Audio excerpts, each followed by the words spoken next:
Big Boss Malayalam season 7 weekend എപ്പിസോഡിൻ്റെ review ആണ്. Day 3 episode 7. ഈ പ്രൊമോ കാണിച്ച് പറ്റിക്കുന്ന പരിപാടി അവർ ഇതുവരെ നിർത്തിയിട്ടില്ല കേട്ടോ. വലിയ പടക്കം പൊട്ടിക്കലും ജഗപൊകയൊന്നും ഉണ്ടായിരുന്നില്ലെങ്കിലും ഒരു ആവറേജ് എപ്പിസോഡ്. പക്ഷേ പ്രൊമോയിൽ വരാതെ തന്നെ അപ്പുക്കുട്ടൻ്റെ ഗ്യാസ് പോയി എന്ന് പറയുന്നൊരു സിറ്റുവേഷനും അവിടെ ഉണ്ടായി. ഇപ്പോൾ എപ്പിസോഡിൻ്റെ തുടക്കത്തിൽ ലാലേട്ടൻ വരുന്നു. അതിനുശേഷം കഴിഞ്ഞ ആഴ്ച നടന്നിട്ടുള്ള സംഭവങ്ങളൊക്കെ ഒന്നുകൂടെ കാണിച്ചു തരുന്നു.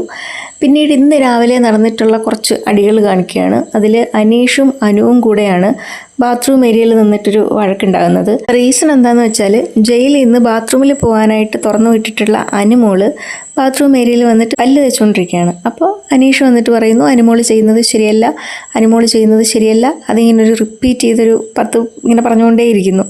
അപ്പോൾ ബാത്റൂമിലേക്ക് പോകാൻ വേണ്ടിയിട്ട് മാത്രമാണ് ഇത് ജയിലിൽ നിന്ന് തുറന്നു വിട്ടത്. അപ്പോൾ ഇവിടെ വന്നിട്ട് പല്ല് തേക്കുന്നത് ശരിയല്ല എന്നുള്ളതാണ്. അതിങ്ങനെ അനീഷ് പറഞ്ഞുകൊണ്ട് ഇരിക്കുകയാണ്. അനുമോൾക്കറിയാം അനുമോൾ കുറേ നേരം സമയമെടുത്ത് അവിടെ നിന്ന് അത് ചെയ്താൽ അനീഷ് ഇത് പറയും എന്നുള്ളത്. അപ്പോൾ അതിനനുസരിച്ചിട്ട് അനുമോൾ അവിടെ നിന്ന് ഇങ്ങനെ ബ്രഷ് ചെയ്തുകൊണ്ടിരിക്കുകയാണ്. വായി തോന്നിയതൊക്കെ അനുമോളും വിളിച്ച് പറയുന്നുണ്ട്. അനീഷിനെ പ്രാന്താക്കിറുക്കാന്നൊക്കെ വിളിക്കുന്നുണ്ട്. അതിനുശേഷം ഷാനവാസും അനീഷും തമ്മിൽ ഉള്ളൊരടി കാണിക്കുകയാണ്. ജയിലിൻ്റെ കീ ഷാനവാസ് എടുക്കുന്നു. അപ്പോൾ ഷാനവാസിൻ്റെ അടുത്ത് ലൈവിലുണ്ടായിരുന്നതാണ് കേട്ടോ. ഷാനവാസിൻ്റെ അടുത്ത് അനീഷ് പറയുന്നു, ഷാനവാസെ നീ ചെയ്യുന്നത് ചെറ്റത്തരമാണ്. പിന്നെ അതിങ്ങനെ റിപ്പീറ്റ് ചെയ്ത് ഇങ്ങനെ പറഞ്ഞുകൊണ്ടിരിക്കുന്നു. അവസാനം ഷാനവാസ് കീ അനീഷിൻ്റെ കയ്യിൽ കൊടുക്കുന്നു. അതിനുശേഷം പിന്നെ കണ്ടസ്റ്റൻസിനെ കാണിക്കുകയാണ്. എന്നിട്ട് ലാലേട്ടൻ അവരോട് ചോദിക്കുന്നു, ഇപ്പോൾ ഫുഡിൻ്റെയൊക്കെ വില നിങ്ങൾക്ക് നന്നായിട്ട് മനസ്സിലായിട്ടുണ്ടല്ലേ? വലിയ വീടും ബെഡ്റൂമും ലിവിങ് ഏരിയയും പിന്നെ ഗാർഡനും ഒക്കെ ഉണ്ട്, കിച്ചണും ഒക്കെ ഉണ്ട്. പക്ഷേ കഴിക്കാൻ ഫുഡ് ആവശ്യത്തിന് കിട്ടാതിരിക്കുന്നത് ഫുഡിൻ്റെ വില ഇപ്പോൾ എല്ലാവർക്കും മനസ്സിലായി കാണുമല്ലോ അല്ലേ എന്ന് ലാലേട്ടൻ എല്ലാവരോടും ചോദിക്കുന്നുണ്ട്. എന്നിട്ട് പറയുന്നു, പണിപ്പുരയിൽ ഫുഡും നിങ്ങളുടെ ഡ്രസ്സും മാത്രമൊന്നുമല്ല, അതിനെക്കാട്ടിലും വലിയ ഒരുപാട് സാധനങ്ങളൊക്കെ പണിപ്പുരയിലുണ്ട്. അപ്പം നിങ്ങൾ പണിയെടുക്കുക, കഷ്ടപ്പെടുക, ടാസ്ക് ചെയ്യുക, എന്നിട്ട് പണിപ്പുരയിൽ നിന്ന് പോയി സാധനങ്ങൾ എടുക്കുകയെന്ന്. എന്നിട്ട് ചോദിക്കുന്നു, പണിപ്പുരയിലേക്ക് പോകാൻ താല്പര്യമില്ല എന്ന് പറഞ്ഞത് ആരൊക്കെയാണെന്ന്. അതായത് ആദ്യം പണിപ്പുരയിലേക്ക് പോകാൻ വേണ്ടിയിട്ട് നോമിനേഷനിൽ ഉൾപ്പെടാത്ത ആൾക്കാരിൽ നിന്നിട്ട് സെലക്ട് ചെയ്തല്ലോ. അപ്പോൾ അതിൽ കുറച്ച് പേര് ആദ്യം ആയതുകൊണ്ട് മറ്റുള്ളവർ പോട്ടെ എന്ന് പറഞ്ഞിട്ട് അങ്ങനെ ഒരിത് വെച്ചിരുന്നു. അപ്പോൾ അതിൽ ആരൊക്കെയാണ് എന്നുള്ളത് ചോദിക്കുന്നു. അതിൽ സരികേൻ്റെ അടുത്തും ശൈത്തേൻ്റെ അടുത്തും ബിൻസിൻ്റെ അടുത്തും ഒക്കെ ചോദിക്കുന്നു, നിങ്ങൾ എന്തുകൊണ്ടാണ് മണിപ്പൂരിലേക്ക് പോകാൻ ഇഷ്ടമില്ല, പോണില്ല എന്ന് തീരുമാനിച്ചത്? ആദ്യം ആയതുകൊണ്ടാണോ, അതിലെന്തൊക്കെയാണ് ഉള്ളതെന്ന് അറിയാത്തത് കൊണ്ടാണോ എന്ന് ചോദിക്കുന്നുണ്ട്. അപ്പോൾ ഇവർ പറയുന്നു, അങ്ങനെയല്ല, ഞങ്ങളെല്ലാവരും കൂടെ തീരുമാനിച്ചതാണ് ആദിലയും നൂറയും അക്ബറും കൂടെ പോട്ടെ എന്നുള്ളത്. അവരാകുമ്പോൾ കൂടുതൽ സാധനങ്ങൾ കളക്ട് ചെയ്യാൻ പറ്റും എന്ന് വിചാരിച്ചിട്ട് വിട്ടതാണെന്ന്. അങ്ങനെ നെവിനോട് ചോദിക്കുമ്പോൾ നെവിൻ പറയുന്നു, പണിപ്പുരയിൽ പോയാൽ എന്തായാലും പണി കിട്ടുമെന്നറിയാം, അതുകൊണ്ട് പോകാത്തതാണെന്ന്. അപ്പോൾ ലാലേട്ടൻ പിന്നെ ഒരു കാര്യമില്ലാതെ നെവിൻ ചെന്ന് കയറി കൊടുക്കുന്നുണ്ടൊരിതിൽ. നെവിൻ ഇങ്ങനെ ലാലേട്ടൻ പറയുന്നു, പണിപ്പുരയിലേക്ക് പോകാൻ ഇഷ്ടമില്ലാതെന്ന് പറഞ്ഞത് ആരൊക്കെയാണെന്ന് പറയൂ, അവർക്കൊരു സമ്മാനം ഉണ്ടെന്ന്. അപ്പം നെവിൻ എഴുന്നേറ്റ് പറയുന്നു, സമ്മാനം ഉണ്ടെങ്കിൽ എനിക്ക് പോകാൻ ഇഷ്ടമല്ല എന്ന്. അപ്പോൾ ലാലേട്ടൻ പറയുന്നു, ഇനി മേലാൽ ആ വഴിക്ക് പോയി പോരുത്, നെവിന് ഇനി ഒരിക്കലും പണിപ്പുരയിലേക്ക് കയറാൻ പറ്റില്ല, പകരം മറ്റുള്ളവർ പോയി എടുത്തിട്ട് വരുന്നത് ഉപയോഗിക്കാൻ. അങ്ങനെ അത് ചോദിച്ച് മേടിച്ചിട്ട് നെവിൻ അവിടെ ഇരുന്നു. അത് കഴിഞ്ഞതിന് ശേഷം ഇവർക്ക് ഗിഫ്റ്റ് കൊടുക്കുകയാണ്. ബിഗ് ബോസിനോട് പറഞ്ഞ് കഷ്ടപ്പെട്ട് വഴക്കുണ്ടാക്കിയിട്ട് ആണ് അത്രയും വലിയ ഗിഫ്റ്റ് ഇവർക്ക് കൊടുക്കുന്നതെന്ന് പറഞ്ഞിട്ട് ഒരു ബൗളിൽ കുറച്ച് റവ കൊണ്ടുവന്ന് കൊടുക്കുന്നു. പിന്നെ ഇവരോട് ചോദിക്കുന്നു, ഇവിടെ കുറച്ച് പേര് ഒളിച്ചിരിപ്പുണ്ടല്ലോ, ആരൊക്കെയാണത് എന്ന്. എന്നിട്ട് സാബുവിൻ്റെ അടുത്ത്, ഒനിയൽ സാബുവിൻ്റെ അടുത്ത്, സരികേൻ്റെ അടുത്ത്, ബിൻസി, ശൈത്യ ഇവരോടൊക്കെ ചോദിക്കുന്നു. അപ്പോൾ സാബു പറയുന്നു, നമ്മൾ ഒളിച്ചിരിക്കുകയൊന്നുമല്ല, അടുക്കളയിലായിരുന്നു ഈ ആഴ്ച, അപ്പോൾ അവിടെ പണി കൂടുതലുള്ളത് കൊണ്ടാണെന്ന് പറയുന്നു. അപ്പം ലാലേട്ടൻ പറയുന്നു, നമ്മൾ നിങ്ങളെയൊന്നും കാണുന്നില്ല, അതുകൊണ്ട് ചോദിച്ചതാണ്. അപ്പോൾ അടുക്കളയിൽ പണിയെടുക്കാനാണോ നിങ്ങൾ വന്നേന്നൊക്കെ ലാലേട്ടൻ ഒണിയലിൻ്റെ അടുത്ത് ചോദിക്കുന്നുണ്ട്. ഈ ഒണിയലിൻ്റെ അടുത്ത് ലാലേട്ടൻ സംസാരിക്കുമ്പോഴത്തേക്കിനും എനിക്ക് ഫീൽ ചെയ്തൊരു കാര്യം എന്താ അറിയോ, പൊതുവേ ഒണിയലിനെതിരെ ഒരു വിമർശനം വന്നു കഴിഞ്ഞാൽ അത് കേൾക്കാൻ ഒണിയലിന് കുറച്ച് ബുദ്ധിമുട്ടുള്ളതായിട്ട് എനിക്ക് ഫീൽ ചെയ്തിട്ടുണ്ട്. അതുപോലെ തന്നെ ലാലേട്ടൻ പറഞ്ഞു തുടങ്ങുമ്പോഴേ ഒണിയൽ ഇങ്ങനെ ഡിഫെൻഡ് ചെയ്യാനായിട്ട് നിൽക്കുകയാണ്, റീസൺ പറയാൻ, അതങ്ങനെയല്ല ഇതിങ്ങനെയാണ് എന്ന് പറഞ്ഞിട്ട്. ഏതെങ്കിലും തരത്തിൽ ലാലേട്ടൻ കുറ്റപ്പെടുത്തുന്നതിന് മുമ്പേ അതിനെ ഇങ്ങനെ ഒരു പ്രതിരോധിക്കാൻ നിൽക്കുന്നത് പോലെ ഒണിയലിൻ്റെ സംസാരത്തിൽ എനിക്ക് തോന്നി. അതേപോലെ തന്നെ ഈ ശൈത്യൻ്റെ അടുത്ത് ലാലേട്ടൻ സംസാരിക്കുമ്പോഴും ശൈത്യം എന്താണെന്ന് വെച്ചാൽ ഈ മറ്റുള്ളവരെ ബ്ലെയിം ചെയ്യുക എന്ന് പറഞ്ഞാൽ, ഞാൻ അങ്ങനെയൊന്നുമില്ല, ഞാൻ അങ്ങനെ പറഞ്ഞായിരുന്നു, ഞാൻ നേരത്തെ അത് പറഞ്ഞിരുന്നു, ഞാൻ അത് ചെയ്തിട്ടില്ല, അങ്ങനൊരു ഞാൻ ഓക്കെ ആയിട്ട് ചെയ്യാനായിട്ട് നോക്കി. മറ്റുള്ളവർക്ക് എന്തൊക്കെയോ പ്രശ്നങ്ങളുണ്ട് എന്നുള്ള തരത്തിൽ ഈ അവനവനെ സേഫാക്കിയിട്ട് മറ്റുള്ളവരെ ബ്ലെയിം ചെയ്യുന്ന തരത്തിലുള്ളൊരു സംസാര രീതി തുടക്കത്തിൽ ഈ മേക്കപ്പിൻ്റെ ഇഷ്യൂ വന്ന സമയത്തും ശൈത്യക്കെതിരെ എല്ലാവരും പറഞ്ഞിരുന്നതും ഈ സെയിം ഇഷ്യൂ ആണ്. മേക്കപ്പ് സ്വയം ഉപയോഗിച്ചിട്ട് മറ്റുള്ളവരെ ബ്ലെയിം ചെയ്യുന്ന രീതിയിൽ ശൈത്യ സംസാരിച്ചത്. അത് തന്നെ ഇന്നിപ്പം ലാലേട്ടൻ ഓരോന്ന് ചോദിക്കുമ്പോഴും ഞാനൊക്കെ ഓക്കെ ആയിരുന്നു, ഞാനത് നേരത്തെ പറഞ്ഞിരുന്നു എന്നൊക്കെ പറഞ്ഞിട്ട് സ്വയം സേഫായിട്ട് മറ്റുള്ളവരെ ബ്ലെയിം ചെയ്യുന്ന രീതിയിലുള്ളൊരു സംസാരം. അതിനുശേഷം റെനേൻ്റെയും സാബുവിൻ്റെയും ഫൈറ്റിനെ കുറിച്ച് ചോദിക്കുകയാണ്. അപ്പോൾ റെന പറയുന്നു, ഇവിടെ എല്ലാവർക്കും ഒരു ഫേവററ്റിസം ഉണ്ട്, അവർക്ക് ഇഷ്ടമുള്ള ആൾക്കാരെ മാത്രം കിച്ചണിൽ കയറ്റുന്നു, അല്ലാത്തവരെ മാറ്റുന്നു. അപ്പോൾ ലാലേട്ടൻ ചോദിക്കുന്നു, കിച്ചണിലുള്ള ആളാണോ എന്ന് ചോദിച്ചു. കിച്ചൺ ഡ്യൂട്ടി ആണോ എന്ന് ചോദിക്കുമ്പോൾ അല്ല, പക്ഷേ ജിസേലിനെ അവിടെ കയറ്റി. അപ്പോൾ റെന അവിടെ നിന്നിട്ട് അതിൽ ആലു പറാത്ത ഉണ്ടാക്കിയപ്പോൾ അതിൽ കുറച്ച് ഉള്ളി ഇട്ടാൽ നന്നായിരിക്കും എന്നൊക്കെ പറഞ്ഞപ്പോൾ നിൻ്റെ ഒപ്പീനിയൻ ഇവിടെ കേൾക്കണ്ട, നിൻ്റെ ഒപ്പീനിയൻ ആരാ ചോദിച്ചതെന്നൊക്കെ പറഞ്ഞിട്ട് ഒഴിവാക്കി എന്ന് പറഞ്ഞു. അപ്പം അതിന് റീസണായിട്ട് ഒണിയൽ പറയുന്നത് ഇവിടെ ഗ്യാസ് ഭയങ്കര ലിമിറ്റഡ് ആണ്, അത് സൂക്ഷിച്ച് ഉപയോഗിക്കണം എന്നൊക്കെ പറഞ്ഞിട്ടുണ്ട്. അപ്പോൾ കിച്ചണിൽ മറ്റുള്ള കാര്യങ്ങളിൽ ഹെൽപ്പ് ചെയ്താലും ഈ ഗ്യാസിൻ്റെ ഏരിയയിലേക്ക് ആരെയും അടുപ്പിക്കത്തില്ല, അപ്പോൾ അതിൻ്റെ പേരിൽ നടന്നിരുന്നതാണ് എന്നുള്ളത്. ശേഷമാണ് ലാലേട്ടൻ ഇവിടെ എന്തൊക്കെയോ ഒരു അയൽക്കൂട്ടോ എന്തൊക്കെയോ ഉണ്ടാക്കാൻ ശ്രമിക്കുന്നു എന്നൊക്കെ ഉള്ളൊരിതുണ്ടല്ലോ.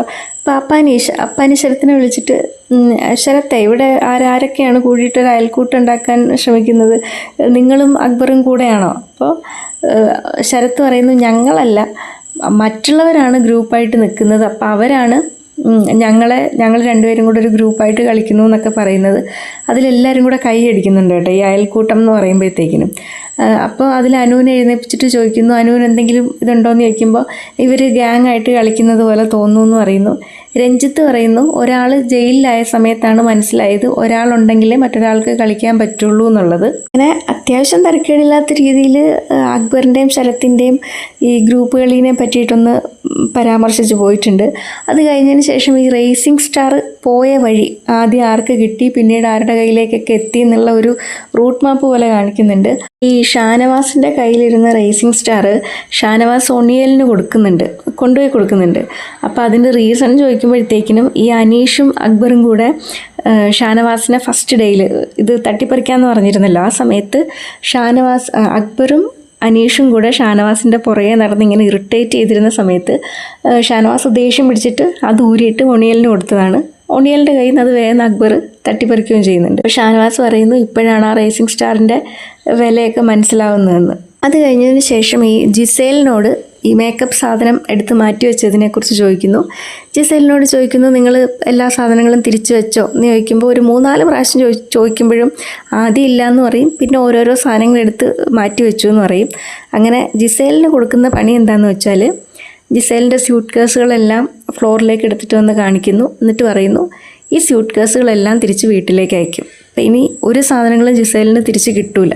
പിന്നീട് ഈ പുകഞ്ഞ ഉള്ളി പുറത്ത് എന്നുള്ളൊരു ടാസ്കിനെ പറ്റിയിട്ട് ചോദിക്കുകയാണ്. എന്തായിരുന്നു ആ ടാസ്ക് എന്ന് ജിസേലിനോട് ചോദിക്കുന്നു. അപ്പോൾ ജിസേൽ പറയുന്നു, റെഡ് സോണിൽ കൊണ്ടുവച്ചാൽ എവിക്റ്റായി പോകും, അതാണ് ആ ടാസ്ക് എന്നുള്ളത്. അപ്പോൾ ലാലേട്ടൻ ഇവരോട് 4 പേരോടും ചോദിക്കുന്നു, നിങ്ങൾ പരസ്പരം നന്മവരം കളിച്ചതാണോ എന്ന് ചോദിക്കുന്നു. അത് ഒരാളെ എവിക്റ്റ് ആക്കാൻ കിട്ടിയൊരു അവസരമല്ലേ, അത് ഉപയോഗിക്കാതിരുന്നില്ലേ എന്ന് ചോദിക്കുമ്പോൾ ഷാനവാസ് പറയുന്നു, ആ ഒരു ടാസ്കിൽ മാത്രമാണ് മറ്റുള്ളവരെ സഹായിക്കാം എന്നുള്ളൊരു ഓപ്ഷൻ ഉള്ളത്. അപ്പോൾ ആ ഓപ്ഷൻ എടുത്തു. പുറത്താക്കാനായിട്ട് ഒരുപാട് അവസരങ്ങളുണ്ടല്ലോ, അപ്പോൾ എല്ലാവരും സഹായിക്കാൻ ഒരു അവസരമല്ലേ കിട്ടൂ എന്നൊക്കെ ചോദിക്കുമ്പോൾ ലാലേട്ടൻ പറയുന്നു, അവസരങ്ങൾ ഇങ്ങനെ വരില്ലല്ലോ, കിട്ടുന്ന അവസരം ഉപയോഗിക്കുകയല്ലേ ചെയ്യുക. നിങ്ങൾക്ക് കിട്ടിയൊരു നല്ല അവസരമായിരുന്നു, നിങ്ങളത് ഉപയോഗിക്കാത്തത് കൊണ്ട് ഈ ആഴ്ചയിൽ എനിക്ക് ഒരാളെ പുറത്താക്കേണ്ടി വരുന്നു എന്നൊക്കെ പറയുന്നു. പിന്നീട് ഷാനവാസിൻ്റെ ഹെൽത്തിനെ പറ്റി ചോദിക്കുന്നു. ഹെൽത്ത് എങ്ങനെയുണ്ട്, നിങ്ങളുടെ വീട്ടിൽ നിന്ന് ഇങ്ങനെ വിളിച്ചിട്ട് ഒരുപാട് സ്ട്രെയിൻ ചെയ്യിപ്പിക്കരുത് എന്നൊക്കെ പറയുന്നു എന്നൊക്കെ പറഞ്ഞിട്ട് ഷാനവാസിൻ്റെ വീട്ടിൽ നിന്ന് കോള് കണക്റ്റാക്കി ഷാനവാസുമായിട്ട് സംസാരിപ്പിക്കുന്നുണ്ട്. ഇവർ ഈ ഇൻ്റർവ്യൂ ഒക്കെ നടത്തുന്ന സമയത്ത് ഇവരുടെ ഫിറ്റ്നസ്സൊക്കെ നോക്കിയിട്ടല്ലേ, ഇവർ ഓക്കെയാണ്, ഇവരുടെ ഫിസിക്കൽ കണ്ടീഷനൊക്കെ ഓക്കെ ആണ് എന്ന് കണ്ടിട്ടല്ലേ ഇതിനകത്തോട്ട് കയറ്റി വിടുന്നത്. പ്രത്യേകിച്ച് ഈ സരിക കഴിഞ്ഞ ദിവസം പറയുന്നുണ്ടായിരുന്നു, ഇൻ്റർവ്യൂവിന് വിളിക്കുന്ന സമയത്ത് തന്നെ ഇത് സീസൺ 7 ആണ്, അപ്പോൾ അതുകൊണ്ട് തന്നെ കുറച്ച് മറ്റുള്ള സീസണുകളിലെ പോലെയല്ല, കുറച്ച് ബുദ്ധിമുട്ട് കൂടുതലായിരിക്കും എന്നൊക്കെ പറഞ്ഞിരുന്നു എന്ന്. അപ്പം അതുപോലെ എല്ലാവരോടും പറഞ്ഞിട്ടുണ്ടാവണമല്ലോ. ഷാനവാസിന് എന്തെങ്കിലും സീരിയസ് ആയിട്ടുള്ള ബുദ്ധിമുട്ടുണ്ടോ? അങ്ങനെ വീട്ടുകാർ അത്രയും ടെൻഷനായിട്ട് ടെൻഷൻ ആവേണ്ട ഒരു സാഹചര്യം എന്താണ് എന്നുള്ളത് അറിയില്ല. പിന്നീട് ഷാനവാസിനോട് ചോദിക്കുന്നുണ്ട്, ഇനി അങ്ങോട്ട് പോകുന്തോറും ബുദ്ധിമുട്ടുള്ള ടാസ്കുകളൊക്കെ ആയിരിക്കും, നിങ്ങൾക്ക് അതൊക്കെ അറ്റൻഡ് ചെയ്യാൻ പറ്റുമോ, എന്തെങ്കിലും ബുദ്ധിമുട്ടുണ്ടോ എന്ന് ചോദിക്കുമ്പോൾ കുഴപ്പമില്ല, ഓക്കെ ആണ് എന്ന് പറയുന്നു. പിന്നീട് നെവിൻ്റെ അടുത്ത് ഇവരെയൊക്കെ വിളിച്ചിട്ട് രാവിലെ തന്നെ എക്സസൈസ് ചെയ്യിപ്പിക്കാൻ പറയുന്നുണ്ട് ലാലേട്ടൻ. അങ്ങനെ 1-2 എക്സസൈസൊക്കെ അവിടെ നിന്ന് ചെയ്യിപ്പിച്ചൊക്കെ കാണിക്കുന്നുണ്ട്. നിവിൻ ഭയങ്കര കോമഡിയാണ് കേട്ടോ, കോമഡി മീൻസ് ഫണ്ണിയാണ്. അതിനുശേഷമാണ് ഈ ഓമനപ്പേരിനെ പറ്റിയിട്ടൊക്കെ ഇങ്ങനെ ചോദിക്കുന്നത്. ഇപ്പോൾ അനീഷിന് കിട്ടിയിട്ടുള്ളത് മുള്ളൻ പന്നി എന്നുള്ളതാണ്. അപ്പോൾ അനീഷിൻ്റെ അടുത്ത് അത് ചോദിക്കുന്നു, എന്തുകൊണ്ടാണ് ആൾക്കാർ അങ്ങനെ വിളിക്കുന്നത് എന്ന് പറയുമ്പോൾ പ്രത്യേകിച്ച് കാരണമൊന്നും ഇല്ല എന്ന് പറയുമ്പോൾ ശരത്ത് പെട്ടെന്ന് കയറിക്കിട്ട് അങ്ങനൊന്നുമില്ല, ഞങ്ങൾക്ക് പല കാര്യങ്ങളും ഉണ്ട് എന്ന് പറയുമ്പോൾ ലാലേട്ടൻ കുറച്ച് ദേഷ്യം പോലെ കാണിക്കുന്നു. എന്നാൽ ശരത്ത് പറയൂ ഞാൻ മിണ്ടാതെ നിൽക്കാമെന്നൊക്കെ പറയുന്നുണ്ട്. ശരത്തിനോട് ചോദിക്കുമ്പോൾ മാത്രം മറുപടി പറഞ്ഞാൽ മതി എന്ന് പറയുന്നു. അത് കഴിഞ്ഞതിന് ശേഷം അനീഷ് പറയുന്നു, ഇവരെന്ത് വേണേലും വിളിച്ചോട്ടെ, ഇവരങ്ങനെ പലതും വിളിക്കും, പലതും പറയും, എനിക്കതൊന്നും ഒരു പ്രശ്നമല്ല, എന്നെ അതൊന്നും ബാധിക്കത്തില്ല എന്ന്. അത് സത്യമാണ് കേട്ടോ. ബാക്കിയുള്ള ഈ 18 പേരെയും അനീഷ് ഒരാൾ വിചാരിച്ചിട്ട് ഇറിറ്റേറ്റ് ചെയ്യാനും പ്രൊവോക്ഡ് ആക്കാനും ഒക്കെ പറ്റുന്നുണ്ട്. അപ്പോൾ ഈ അനീഷിൻ്റെ ഇറിറ്റേഷൻ കൊണ്ട് തന്നെ പ്രൊവോക്ഡ് ആയിട്ട് തിരിച്ച് റിയാക്ട് ചെയ്യുമ്പോൾ അനീഷിനെ പറയാവുന്നതിൻ്റെ മാക്സിമം ഈ 18 പേരും പറയുന്നുണ്ട്. ഇന്നിപ്പോൾ അനുമോള് രാവിലെ കിറുക്ക പ്രാന്താന്നൊക്കെ വരെ വിളിക്കുന്നുണ്ട്. അപ്പോൾ ഇത്രയും പേരും പറഞ്ഞിട്ടും പേഴ്സണലി അറ്റാക്ക് ചെയ്തിട്ടും അനീഷിനെ ഇതൊന്നും ഒരു തരത്തിലും ബാധിക്കുന്നില്ല. അപ്പോൾ ഇത്രയും പേരും എന്തൊക്കെ പറഞ്ഞാലും ബാധിക്കാതിരിക്കാനും എഫക്റ്റ് ചെയ്യാതിരിക്കാനും ഒക്കെ അത്രയൊരു മെൻ്റൽ സ്ട്രെങ്ത് വേണം. അപ്പോൾ അത് അനീഷ് കാണിക്കുന്നുണ്ടെങ്കിൽ അത് അംഗീകരിക്കാതിരിക്കാൻ പറ്റില്ല. ഇപ്പോൾ ലാലേട്ടൻ പറയുന്നത് പോലെ ഇതൊരു മൈൻഡ് ഗെയിമാണ്. മറ്റുള്ളവരെ ഇമോഷണലി തകർക്കാൻ ശ്രമിക്കാം, വീക്കാക്കാൻ ശ്രമിക്കാം. അഭിലാഷും പറയുന്നുണ്ട് അനീഷിന് ഇവിടെ ഭയങ്കര സന്തോഷമാണ്, പക്ഷേ അനീഷ് കാരണം ബാക്കി ഞങ്ങൾ ഇത്രയും പേരെ വിഷമിപ്പിച്ചു എന്ന്. അപ്പോൾ ലാലേട്ടൻ ചോദിക്കുന്നത് അത് എന്തിനാണ് അപ്പോൾ വിഷമിക്കാൻ നിൽക്കുന്നത്, വിഷമിപ്പിച്ചു എന്ന് പറയുന്നത് എങ്ങനെയാണ്? അപ്പോൾ ഒരു തരത്തിൽ അതുമാണ് ഗെയിം. പക്ഷേ ഈ അനീഷിൻ്റെ ഗെയിം ഓവറായി പോയിട്ട് അനീഷ് ഒരാളെ ഭയങ്കരമായിട്ട് അങ്ങ് ഇറിറ്റേറ്റ് ചെയ്ത് ട്രിഗർ ചെയ്ത് മെൻ്റലി ഭയങ്കര വീക്കാക്കി ഡൗൺ ആക്കിയിട്ടൊക്കെ കളിക്കുമ്പോൾ നമുക്കൊരു ആ ഗെയിമിൽ അനീഷ് ഭയങ്കര ക്രൂവാലിറ്റി കാണിക്കുന്നുണ്ടോ എന്നുള്ളൊരു ഫീല് വരും. അങ്ങനെ വരുത്താതെ ഒരു പരിധിയിൽ നിന്നിട്ടൊക്കെ ട്രിഗർ ചെയ്യുകയും പ്രൊവോക്ഡ് ആക്കുകയൊക്കെ ചെയ്യുകയാണെന്നുണ്ടെങ്കിൽ ഗെയിം അംഗീകരിക്കാൻ പറ്റും. അതല്ലാതെ ഒരു പരിധിക്കപ്പുറം ലിമിറ്റിനപ്പുറം ഒരു ഇറിറ്റേഷൻ കൊണ്ട് നടന്നു കഴിഞ്ഞാൽ ബുദ്ധിമുട്ടാണ്. ഇനിയിപ്പോൾ ഇന്ന് അനീഷിനെ വെറുതെ വിട്ടിട്ട് നാളെ ഏറി കയറ്റുമോ എന്നുള്ളതും അറിയില്ല. കാരണം ഒന്ന് ബാലൻസ് ചെയ്ത് നിർത്തിക്കഴിഞ്ഞാൽ അനീഷിന് അത്യാവശ്യം കുറേ ദൂരം മുന്നോട്ട് പോകാൻ പറ്റും. കാരണം ഈ ഇത്ര ഒരു മെൻ്റൽ പവർ ഉള്ളതുകൊണ്ട്, ഇങ്ങനത്തെ ഒരു സ്ട്രെങ്ത് ഉള്ളതുകൊണ്ട്, യാതൊരു തരത്തിലുള്ളൊരു ഇമോഷൻസിനെയും ബാധിക്കാതെ നിൽക്കാൻ പറ്റുന്നത് കൊണ്ട് കുറച്ച് നാളും കൂടെ നല്ല രീതിയിൽ മുന്നോട്ട് പോകാൻ പറ്റും. പക്ഷേ അത് ഈ പറയുന്ന പോലെ ബാലൻസ് ചെയ്ത് കൊണ്ടുപോകണം, ഓവറാക്കി ചളാക്കാതെ കൊണ്ടുപോകണം.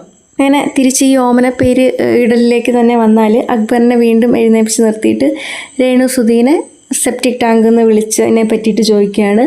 അപ്പോൾ അക്ബർ പറയുന്നു അത് മോശമായി പോയി എന്ന് എനിക്കും തോന്നി. അപ്പോൾ മറ്റുള്ളവർ ഇതിനെക്കാട്ടിലും മോശമുള്ള പേരിട്ടപ്പോൾ ഇട്ടതാണെന്ന് പറയുമ്പോൾ ലാലേട്ടൻ ചോദിക്കുന്നു, അങ്ങനെ മറ്റുള്ളവർ എന്ത് ചെയ്താലും നിങ്ങൾ ചെയ്യുക, മറ്റുള്ളവർ ചെയ്യുന്നത് നോക്കിയിട്ടാണോ നിങ്ങളും ചെയ്യുന്നത് എന്നൊക്കെ ചോദിക്കുന്നുണ്ട്. അതേപോലെ തന്നെ ഈ ആദിലേനെയും നൂറേനെയും എഴുന്നേപ്പിച്ച് നിർത്തിയിട്ട് അനീഷിനെ ഈ അപ്പി എന്ന് വിളിച്ചത് ശരിയാണോ എന്ന് ചോദിക്കുന്നുണ്ട്. നിങ്ങൾ ഈ രേണുവിനെ പോയിരുന്ന് സമാധാനിപ്പിച്ച ആൾക്കാരല്ലേ എന്ന് ചോദിക്കുമ്പോൾ ആദില പറയുന്നു രേണു ചേച്ചി അത് ഡിസേർവ് ചെയ്യുന്നില്ല എന്ന് തോന്നിയെന്ന്. അപ്പോൾ ലാലേട്ടൻ ചോദിക്കുന്നു നിങ്ങൾ വിളിച്ച ആളത് ഡിസേർവ് ചെയ്യുന്നുണ്ടെന്നാണോ അപ്പോൾ പറയുന്നത് എന്ന്. അപ്പം നൂറ പറയുന്നു കുറച്ചെന്ന്. അപ്പോൾ ഭയങ്കര ഇറിറ്റേറ്റിംഗ് ആണ്, നമ്മൾ പറയണമൊന്നും കേൾക്കൂല എന്ന് പറയുമ്പോഴത്തേക്കിനും അവിടെ ഗെയിം കളിക്കാൻ വന്നതല്ലേ, നിങ്ങൾ വിചാരിക്കുന്നത് പോലെ പെരുമാറണമെന്നാണോ പറയുന്നത് എന്ന് ചോദിക്കുന്നുണ്ട്. അങ്ങനെയാണെങ്കിൽ വേറെയും കുറച്ച് കാര്യങ്ങൾ പറയാനുണ്ട് എന്ന് പറഞ്ഞിട്ട് അനീഷിനോട് ചോദിക്കുന്നു. അപ്പോൾ അനീഷ് പറയുന്നു ആദില അനീഷിൻ്റെ ബെഡ് സ്പേസിൽ വന്ന് നിന്നിട്ട് കുറേ ഇങ്ങനെ പറഞ്ഞുകൊണ്ടിരിക്കും അനീഷിനെതിരെ. അത് ആദിലേൻ്റെ അടുത്തുനിന്നും നൂറേൻ്റെ അടുത്തുനിന്നും പ്രതീക്ഷിച്ചില്ല എന്ന്. പിന്നീട് രേണുവിൻ്റെ അടുത്ത് ചോദിക്കുന്നു അത് വിളിച്ചത് കേട്ടപ്പോൾ എന്ത് തോന്നിയെന്ന് ചോദിക്കുമ്പോൾ ചമ്മിപ്പോയി ലാലേട്ട എല്ലാവരുടെയും മുന്നിൽ എന്ന് പറയുന്നു. അതിൽ അക്ബറിന് കൊടുക്കുന്ന ശിക്ഷ എന്താണെന്ന് വെച്ചാൽ അടുത്ത ഒരാഴ്ചയ്ക്കുള്ളിൽ രേണുവിനെ കൊണ്ട് നല്ലത് പറയിപ്പിക്കണം. പിന്നീട് അപ്പാനി ശരത്തിൻ്റെ അടുത്ത് പറയാണ് ഉപയോഗിക്കുന്ന ഭാഷ കൺട്രോൾ ചെയ്യണം, ദേഷ്യം കാണിക്കാനല്ലല്ലോ അവിടെ വന്നത്, ചെറിയ ചെറിയ കാര്യങ്ങൾക്ക് ഇങ്ങനെ ട്രിഗർ ആവുന്നത് എന്തിനാണ് എന്നൊക്കെ ലാലേട്ടൻ ചോദിക്കുന്നുണ്ട്. ദേഷ്യം കൺട്രോൾ ചെയ്യുക, ആ സമയത്ത് ഉപയോഗിക്കുന്ന ഭാഷ മോശം ഭാഷ ഉപയോഗിക്കാതിരിക്കുക എന്നൊക്കെ അപ്പാനി ശരത്തിൻ്റെ അടുത്ത് പറയുന്നു. ശരത്ത് അത് ശ്രദ്ധിക്കുക എന്നൊക്കെ പറയുന്നുണ്ട്. അതിനുശേഷമാണ് ഈ പ്രൊമോയിലൊന്നും വന്നില്ലെങ്കിലും രേണു ശരിക്കൊരു ഞെട്ടിയത്. കാരണം രേണു ബിഗ് ബോസിലേക്ക് പോകുന്നതിന് മുൻപ് തന്നെ ഒരു വീഡിയോ എടുത്ത് വെച്ചിരുന്നല്ലോ.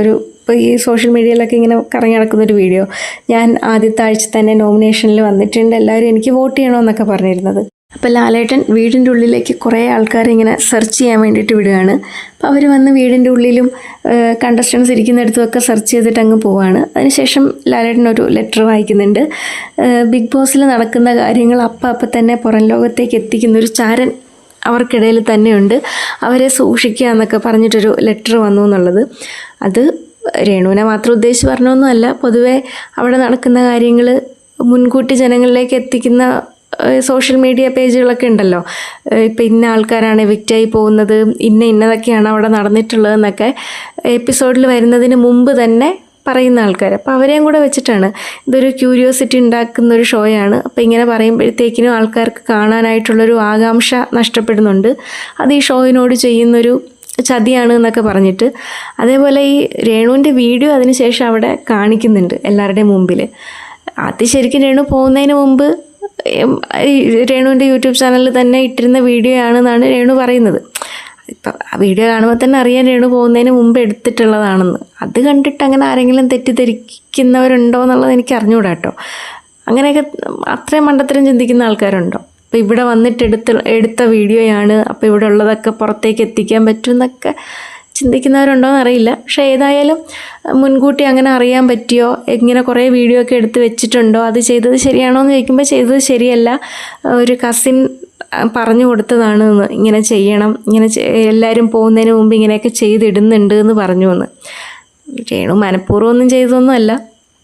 അപ്പോൾ രേണു പറയുന്നുണ്ട് അതിന് എന്ത് വേണേലും ശിക്ഷ ഏറ്റുവാങ്ങാൻ തയ്യാറാണ് എന്നൊക്കെ പറഞ്ഞിട്ട് ഈ എപ്പിസോഡ് തീർന്നതിന് ശേഷം ക്യാമറയിൽ പോയി എന്ന് പറയുന്നുണ്ടായിരുന്നു, പ്രേക്ഷകരെ മാപ്പ്, ഞാനിങ്ങനെ ഒരു തെറ്റ് ചെയ്തു, അപ്പം ഇനി അങ്ങനെയുള്ള വീഡിയോ ഒന്നും ഇടരുത് എന്ന് ഈ കസിൻ്റെ അടുത്തും ക്യാമറ നോക്കിയിട്ട് പറയുന്നുണ്ട്.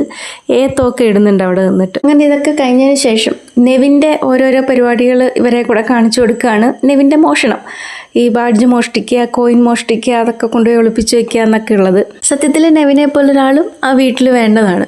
കാരണം ആ വീട്ടിലുള്ളവർക്ക് മാത്രമല്ല, കണ്ടുകൊണ്ടിരിക്കുന്ന നമുക്കൊരു റിലീഫ് കിട്ടുന്നത് നെവിൻ്റെ ആസ്വദിക്കാൻ പറ്റുന്ന ചില കൗണ്ടേഴ്സ് കേൾക്കുമ്പോഴും ചില പെർഫോമൻസൊക്കെ കാണുന്ന സമയത്തുമാണ്. പിന്നെ എല്ലാവരോടും കൂടി കഴിഞ്ഞ ഒരാഴ്ച എങ്ങനെ ഉണ്ടായിരുന്നു എന്ന് ചോദിക്കുന്നു. അതിൽ അനീഷ് പറയുന്നു, ഞാൻ ഭയങ്കര ഹാപ്പിയാണ്, എനിക്ക് ഭയങ്കര സന്തോഷമാണ് എന്നൊക്കെ പറയുന്നു.